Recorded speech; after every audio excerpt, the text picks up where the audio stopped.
নতুন আরেকটা রেসিপিতে সবাইকে স্বাগত জানাচ্ছি। আজকে তৈরি করব ডিমের কোরমা রেসিপি। আশা করছি আজকের রেসিপি সবাইকে ভালো লাগবে আর বাড়িতে একবার ট্রাই করে দেখবেন। এই ডিমের কোরমা রেসিপি কিন্তু খেতে বেশ ভালো হয়। তো এই রেসিপির জন্য আমি 4টি ডিমকে আগে থাকতে সেদ্ধ করে খোসা ছাড়িয়ে গায়ে একটু দাগ কেটে দিয়েছি, যাতে ভাজার সময় ফেটে না যায় বা ছিটকে না আসে, তার জন্য। এরপর সামান্য একটু নুন লাগিয়ে নিচ্ছি। নুন ছাড়া কিন্তু অন্য কোনো মশলা দেবো না। আর ডিমের কোরমা একটু সাদা সাদা টাইপের হয়।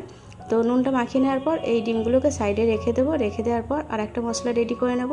তার জন্য মিক্সিং জারে 4টে কাঁচা লঙ্কা, 4-5টার মতো কাজু, 10-12টার মতো কিশমিশ আর 2 চামচের মতো পানি দিয়ে একটা মিহি পেস্ট বানিয়ে নেব। তো পেস্টটা আমার রেডি হয়ে গেছে। এরপর গ্যাসের উপর প্যান বসিয়ে 2 চামচ সাদা তেল দিয়েছি। সাদা তেল দিয়ে রান্নাটা করছি কারণ রান্নাটা একটু সাদা সাদা টাইপের হবে, তার জন্য। এরপর 4টে যে ডিম আমি নুন মাখিয়ে রেখেছিলাম, ডিমগুলো দিয়ে গ্যাসের হিটটা মিডিয়ামে রেখে একটু লাল করে ভেজে নিতে হবে।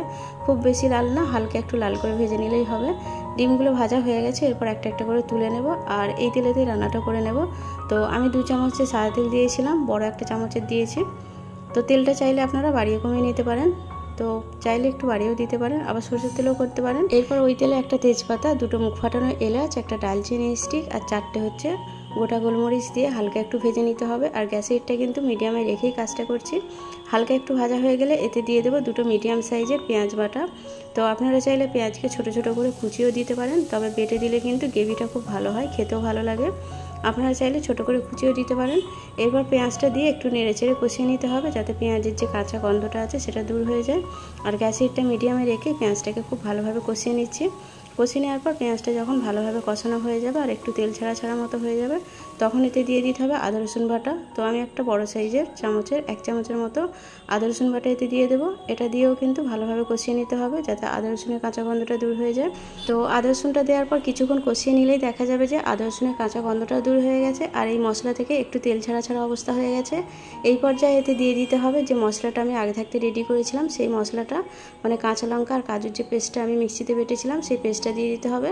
আর মশলাটা ভালোভাবে কষিয়ে নেওয়ার পরই দিতে হবে, তা না হলে কিন্তু আদা রসুন বা পেঁয়াজের যে কাঁচা গন্ধটা আছে সেটা রয়ে গেলে কিন্তু তরকারিটা খেতে ভালো লাগবে না।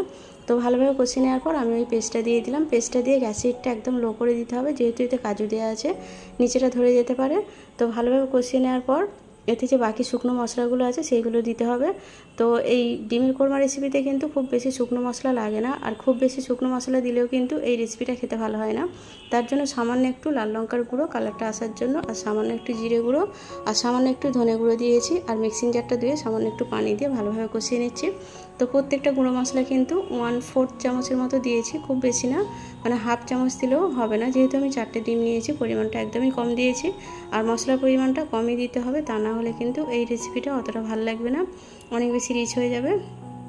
তো ভালোভাবে মিশিয়ে নেওয়ার পর যখন এরকম তেল ছাড়তে শুরু করবে, তখন এতে দিয়ে দেবো 1 কাপের মতো বা একটা ছোট্ট গ্লাসের 1 গ্লাসের মতো দুধ।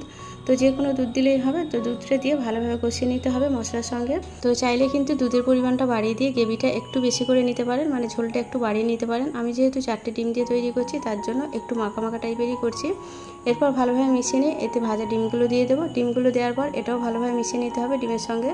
তো গ্রেভিটা ভালোভাবে ডিমের সঙ্গে মিশিয়ে নেওয়ার পর এতে 1 গ্লাসের মতো পানি দিয়ে দেবো। তো পানির জায়গায় আপনারা দুধও ব্যবহার করতে পারেন। আমি ওই গ্লাসেরই 1 গ্লাস পানি দিয়ে দিচ্ছি, যেই গ্লাসটাতে আমি দুধ দিয়েছিলাম। আর সামান্য একটু নুন দিয়ে দিলাম, যেহেতু নুন আমি আগে দিইনি। আর হাফ চামচের মতো ঘি দিয়ে দিলাম। তো চাইলে ঘিয়ের পরিমাণটা 1 চামচ করে দিতে পারেন। এরপর সব কিছু মিশিয়ে নিতে হবে, আর মিশিয়ে নিয়ে 1.5 থেকে 2 মিনিট এরকম খোলা অবস্থাতে ফুটিয়ে নিতে হবে। চাইলে এটাকে ঢেকেও ফুটিয়ে নিতে পারেন। তো আমি এরকম খোলা অবস্থাতে একটু নেড়েচেড়ে ফুটিয়ে নিয়ে হাফ চামচের মতো চিনি দিয়ে দিচ্ছি। যেহেতু দুধ দেওয়া আছে, চিনিটা দিলে কিন্তু খেতে বেশ ভালো লাগে। আর যদি চিনিতে সমস্যা থাকে তাহলে স্কিপ করে নিতে পারেন। এরপর সব কিছু মিশিয়ে নিয়ে পেঁয়াজ ভাজা উপর থেকে দিয়ে দিলাম। রান্নাটা কিন্তু আমার কমপ্লিট হয়ে গেছে। তো এরপর গ্যাসেরটা অফ করে দিয়ে কড়াটা নামিয়ে নেব আর গরম গরম সার্ভ করতে দিয়ে দেবো। তো এই ডিমের কোরমা রেসিপি কিন্তু খেতে বেশ ভালো লাগে গরম ভাতে। আর বিশেষ করে এর যে গ্রেভিটা আছে, মানে ঝোলটা দিয়ে কিন্তু ভাতটা খাওয়া হয়ে যায়। এটা এতটাই টেস্ট হয় যেহেতু দুধ দিয়ে তৈরি। তো রেসিপিটা ভালো লাগলে একটা লাইক করে দিতে পারেন, আর যদি মনে হয় আমার চ্যানেলটা সাবস্ক্রাইব করে আমার চ্যানেলের পাশে থাকতে পারেন। আর এতক্ষণ ধৈর্য ধরে রেসিপিটা দেখার জন্য সবাইকে অসংখ্য ধন্যবাদ। সবাই খুব ভালো থাকবেন।